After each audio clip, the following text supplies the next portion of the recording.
Coming to you live from the heartland, it's the Conservative Neighbor. I pledge allegiance to the flag of the United States of America and to the republic for which it stands, one nation, under God, indivisible, with liberty and justice for all.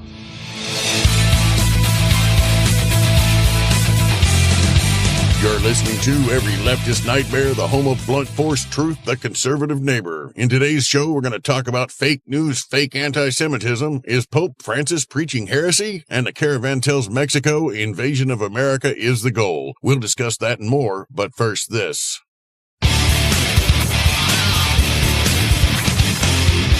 Hello again, and welcome back to the Conservative Neighbor, brought to you by O4ANews.com, your source for all real news all the time. Whether you like the news or not, it's just the truth, but you'll always get it at O4ANews.com. Now, we've often been wondering, since Benedict resigned, what in the world is going on with Pope Francis? Well, I called it as soon before the man was even Pope, after doing research on all of the candidates that were up for the papacy, as it were. I knew that from the get-go, Pope Francis was a socialist. He was a die-hard Marxist. He was raised that way in the redistributionalist method, in the open borders mentality, and it's just how he was raised. And you wonder, why was he raised that? Well, because Argentina, where he's from, has a long, very socialist history. And it's, of course, just like every other socialist nation, has been fraught with poverty and corruption. Just, it's never been very, very stable. Now, they are on the way to recovery,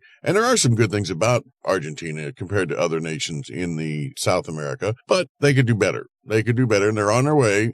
They're just taking some bumps while they're recovering. But Pope Francis, my gosh, maybe it was good that he left Argentina because, well, now they've gone more capitalist. But Pope Francis has got a serious problem. Now, I used to work for the Department of Corrections, and the yard I worked on had started out and had been that way for years as specifically for sex offenders. And the reason the Department of Corrections segregated them onto their own yard was to basically avoid more hospital bills from them getting the brakes beat off of them in a regular general population prison. And one thing I learned about pedophiles and sex offenders and those that defend them is that they will make excuses and they will defend it and they will try to cover it up. And that's exactly what Pope Francis is doing right now. He's trying to minimize what's going on within the Catholic Church, and quite honestly has been going on within the Catholic Church for generations that we're aware of. And it probably, let's be real about it, probably been going on since shortly after they said that all priests had to be unmarried men, because humans are humans. You've got desires. When you create a target-rich environment, such as a priesthood where they can't be married, you're bound to have problems. And well, it's exactly what's going on. Pope Francis was at a gathering of bishops, and he told them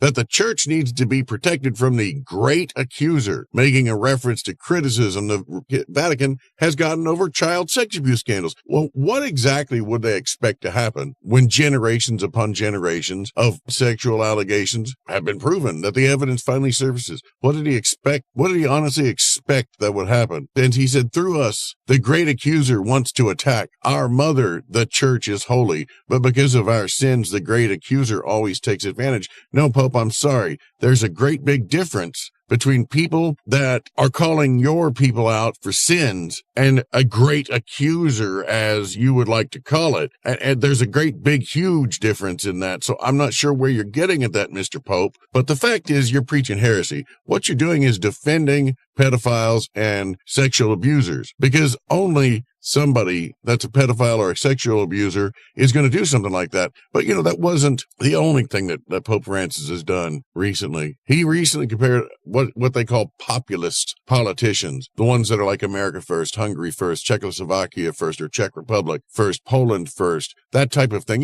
Good old love of country and not wanting to be invaded. He's comparing those people to Hitler, and he calls for the open doors to all migrants. In other words, a complete blending of the Earth's population from every culture around the world mixed in with every other culture. And he has this fantasy that we're all going to get along, sit by the campfire, and sing Hakuna Matata. It's not going to happen. It's absolutely not going to happen. The fact that he would compare them, the fact that he would compare a patriot to Adolf Hitler is sick. It's absolutely sick. There is nothing wrong with wanting to keep people out of your country whose goal is to change it into something else. Illegal alien, especially this last caravan, is a very good example. If they really wanted to be Americans, they would not be waving flags of Honduras. If they really wanted to be Americans, they would be asking for help, not demanding entry. If they really wanted to be Americans, they would have filled out the paperwork correctly to begin with. Fact is, they think they can invade us, and it's only up to us to try to stop them. But speaking of invasion, and once again, proving the Pope wrong and proving his lunacy in immigration matters at the very least, a French journalist, he really put himself at risk, is the best way to put it, because what he said is forbidden to say in Europe. But this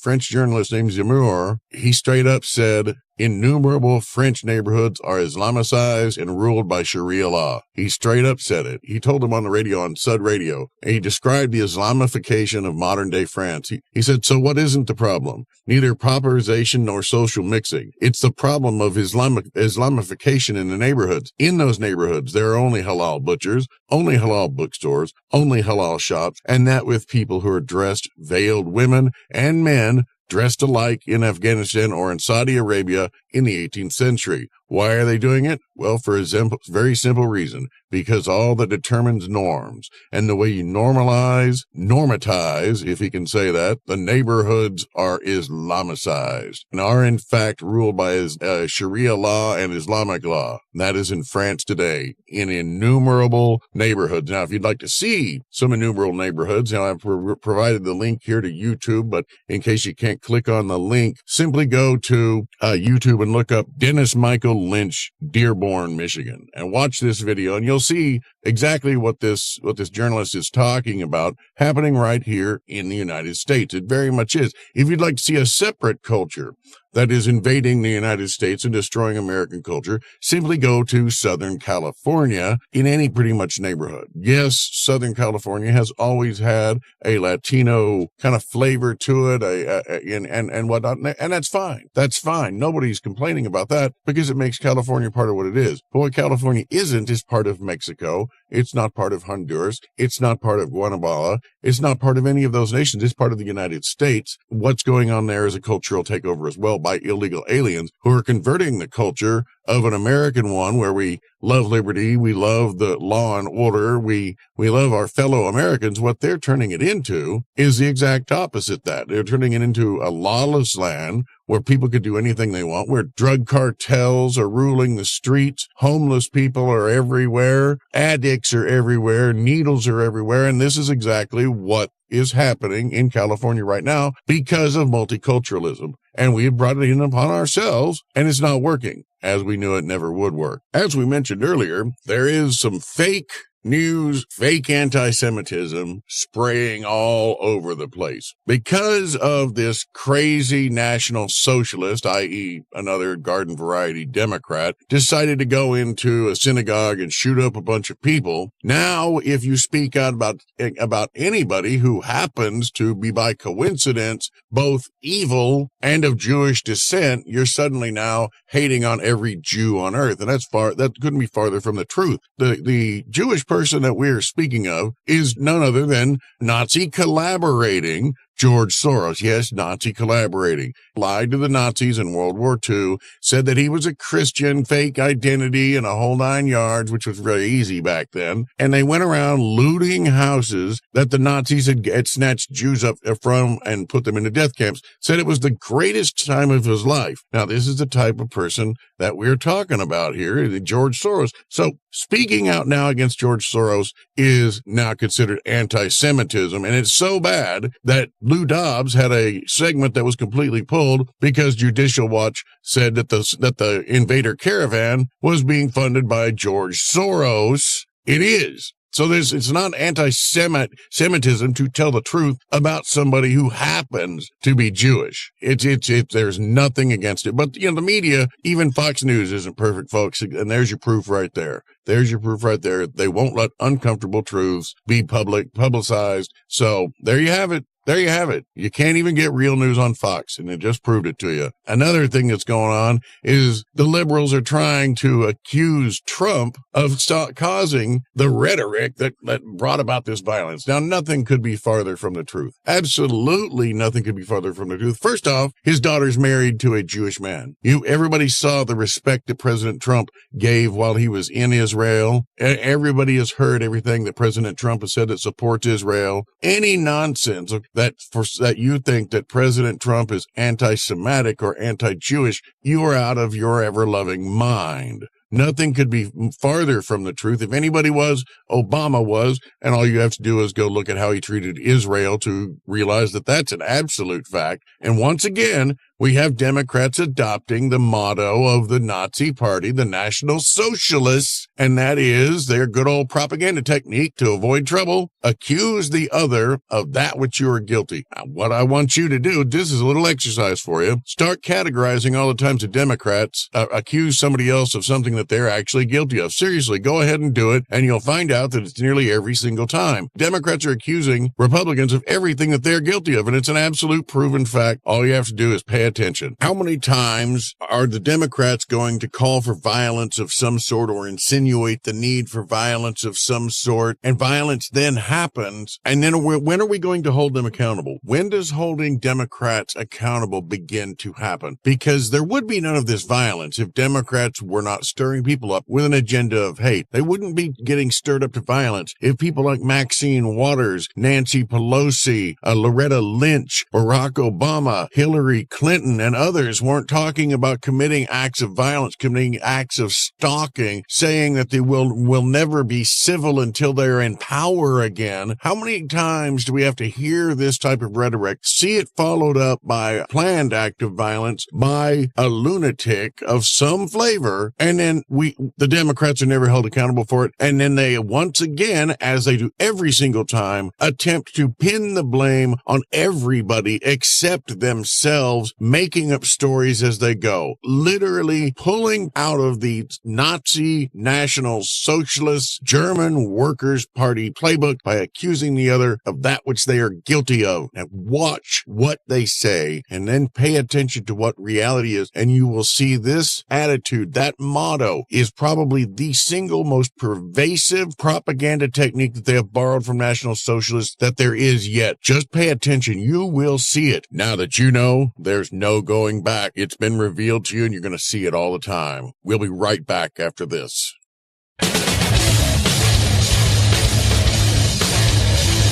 Welcome back to The Conservative Neighbor. I'm Jim, your host. As always, O4A News is the source for a lot of our news here on The Conservative Neighbor. So if you want a good news fix of factual news, just go to O4Anews.com and check it out. Now, right now, we're going to go with the Washington Times, just to let you know we do vary our sources here a little bit. And in a closing note on the massacre at the synagogue done by the leftist, i.e. Democrat neo-Nazi, President Trump suggested that perhaps houses of worship need to consider using armed guard. Given the fact that the Democrats have openly called for violence against conservatives, and most conservatives are the people you're going to find inside of a church, that might not be some bad advice.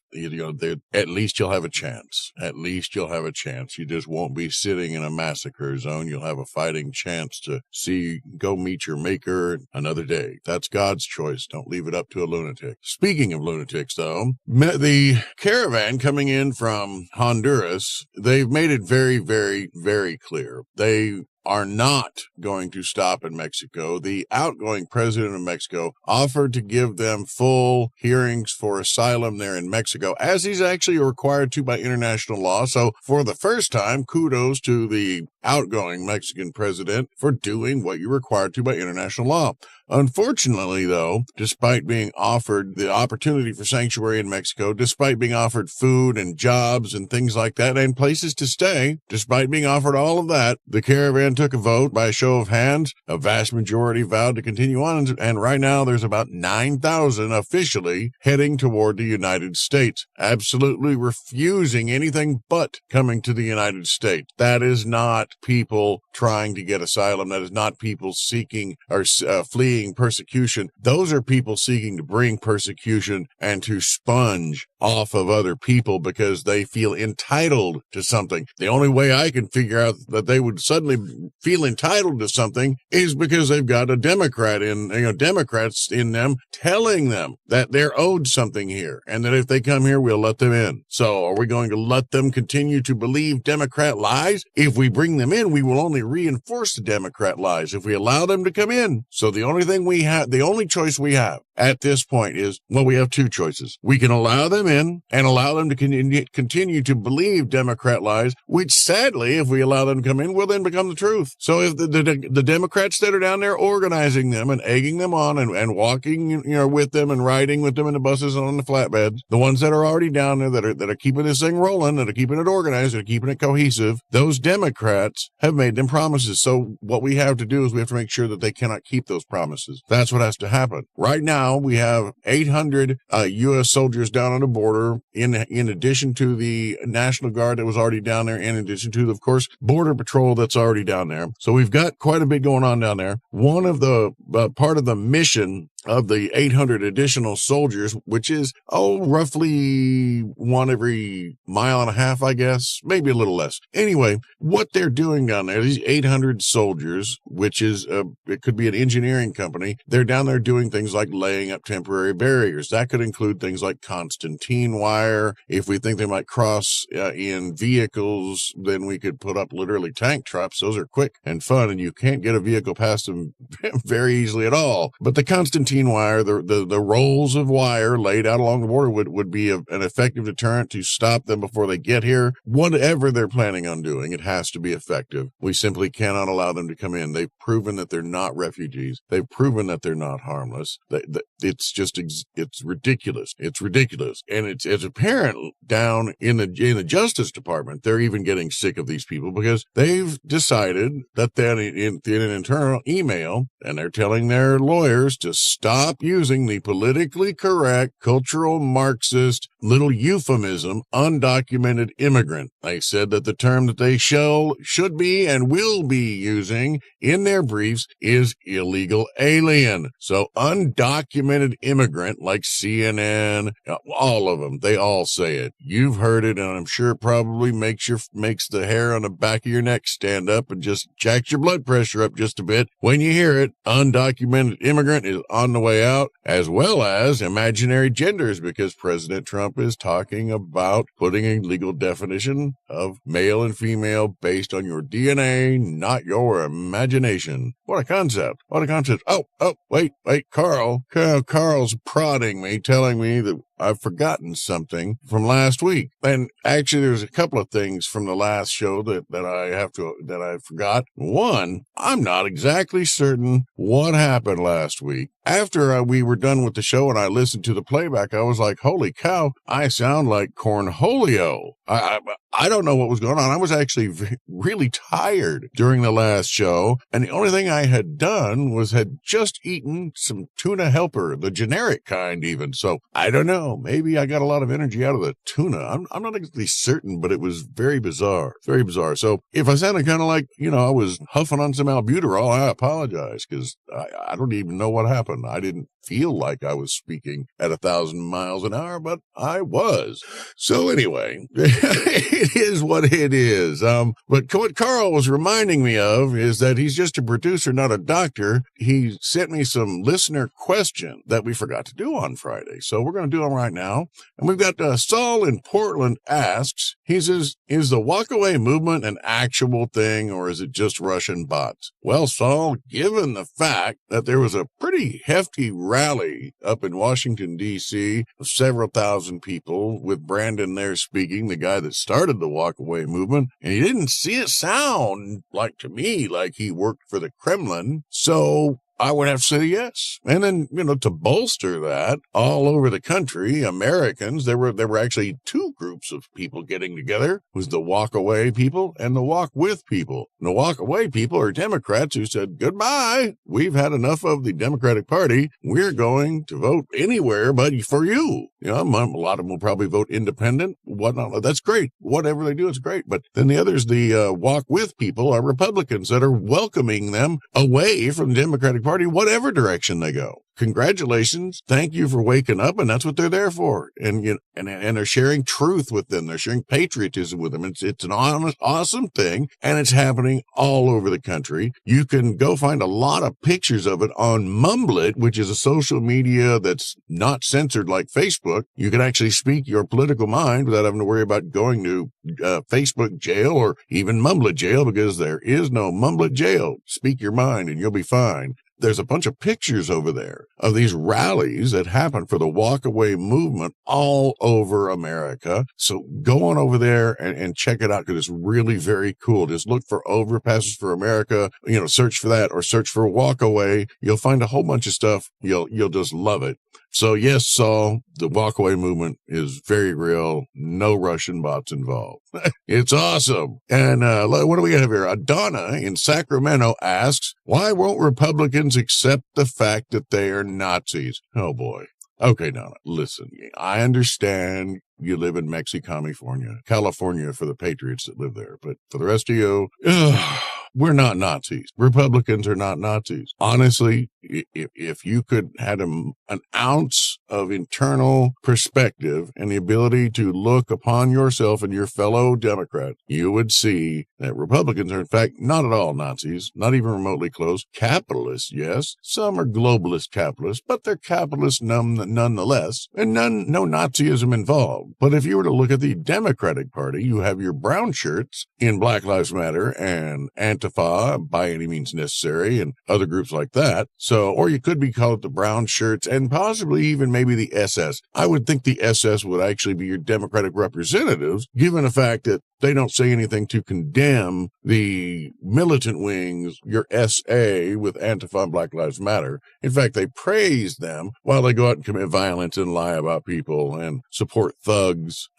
attack patriots, things like that. Their division, whatever. But that seems to be the Democrat thing. So I'm sorry, Donna. The Republicans are not the Nazis. You are. National Socialist German Workers' Party. Nazi. National Socialist. That's the difference. National Socialist, Democratic Socialist. What is the difference? Not enough to matter. So we fixed that. Alan in Minneapolis asked, he said, why have Democrats become so unhinged? Well, Alan, we'll go back to about what we were talking about, Donna. Propaganda. They have been brainwashed. They need to be deprogrammed somehow. I don't know how it'll happen, and I'm not quite certain I can think of any way that would be constitutional, but I honestly don't know what we're going to do to fix them, except to do what the Bible says and to lead by example. So the first thing we have to do is lead by example, is win in November. And then we continue the agenda. We continue to be the example of decency and goodness in America. We continue to be the example of morals in America. And we will bring the Democrats back to sanity, those that can be. I promise you, if you do as the Lord asks, we can move mountains. And if mountains can be moved with the faith, with faith in the Lord, well, I guarantee you we can bring most of these Democrats back from the brink of oblivion. Maybe not all of them. Some of them might have just flat out sold their soul. We'll never know. Another question we've got here, and real quick, Cynthia in Lake Charles asks, you never talk about chemtrails. Why? Well, the biggest reason I don't ever really talk about chemtrails is I really don't believe in a giant government conspiracy where they're poisoning the land to kill us all for depopulation. If you want to depopulate someplace, a good old government-created plague dropped loose in India or China would be more effective, and it's not like I'm saying anything they haven't already thought of. But you depopulists and things like that, please, if you want to depopulate the earth, America's not where you're going to start. If those chemtrails are actually anything, my guess is it's something they're putting up there to repair the ozone layer to speed it up faster than nature. I don't know, but I don't think they're trying to kill us all. So I'm sorry I couldn't confirm or agree with your theory, because I just don't agree or can want to confirm it. We did get one other thing was really cool, and I'm running a little short on time for this segment, so I'll read it quickly. It was just a comment sent in anonymously. And they said, with all the drama and rioting and mobs and violence of the left and the volumes of hate from Democrats surrounding the election, I've been getting really down lately. I can't watch fake news without without getting angry, and even most conservative news gets me down. But I came across the Conservative Neighbor show, and Jim made me smile. That smile sparked a little hope, and that spark of hope has turned into a little bit of happiness. In fact, it turned my day around. So tell Jim thanks for the smile, the hope, and the happiness. He's got a new listener, proud to be a conservative neighbor. Well, thank you very much. I really do appreciate that. That's awesome. That's awesome. Well, we all got to do our part, and this is my little part here, reaching out to you and everybody else. So thank you very, very much, whoever you are. I truly do appreciate your kind words. So if you have any questions, you can send them in to conservative.neighbor@gmail.com anytime. We'll be right back on the Conservative Neighbor. Stay tuned.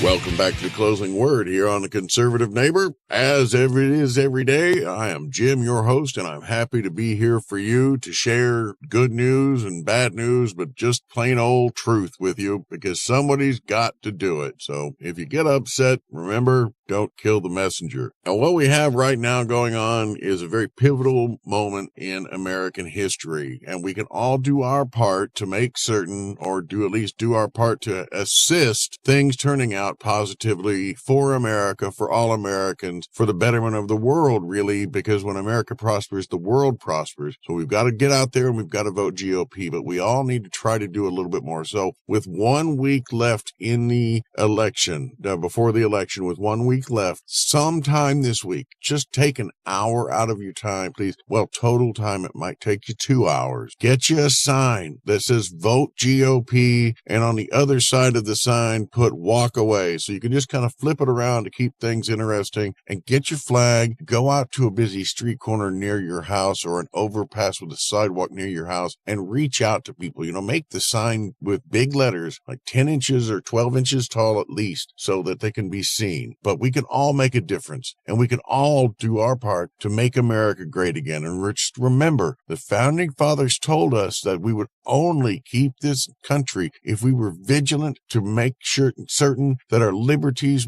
were kept intact, and it was up to us to make sure that happened. So do your part to make sure that liberty stays strong in America. Make your sign that says vote GOP or walk away, and your flag, and get out there to that overpass the street corner and change some minds before the election. You really can change some minds, so just do it. God bless you, and God bless America. We'll see you again real soon.